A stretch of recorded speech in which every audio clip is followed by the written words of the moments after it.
পূজার ছুটিতে হাওড়ে আসতে পারেন। হাওড়ের পানি এখন স্বচ্ছ, প্রতিদিন বৃষ্টি ক্ষণে ক্ষণে রোদ হওয়াতে হাওড়ের পানি অনেক স্বচ্ছ।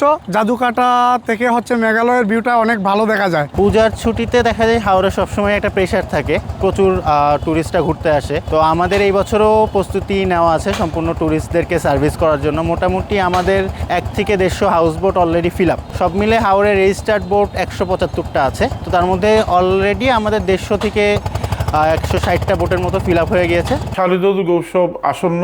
এই শারদীয় দুর্গা উৎসব উপলক্ষে আমাদের এই গ্র্যান্ড সুনামগঞ্জের আমরা স্পেশাল প্রস্তুতি নিয়ে রেখেছি। এখানে যারা আসবেন, বিশেষ করে সনাতন ধর্মাবলম্বীরা যারা বিশেষ করে আসবেন, তারাও তো পুজোতে দেখার জন্য আসবেন, তাদের জন্য আমরা পূর্ণ ব্যবস্থা করে রেখেছি। ট্যুরিজম অ্যাপ করব, যার মাধ্যমে কারা আসলো, কারা গেল, কোনো ধরনের অপরাধ ঘটলো কিনা, মানে পর্যটনকে নিরাপদ করার জন্য একটা উদ্যোগ ছিল। এই বছর আমরা পর্যটনকে ইকো ট্যুরিজম করার জন্য আমরা হাওড় অঞ্চলে বিভিন্ন ধরনের নির্দেশনা দিয়েছি।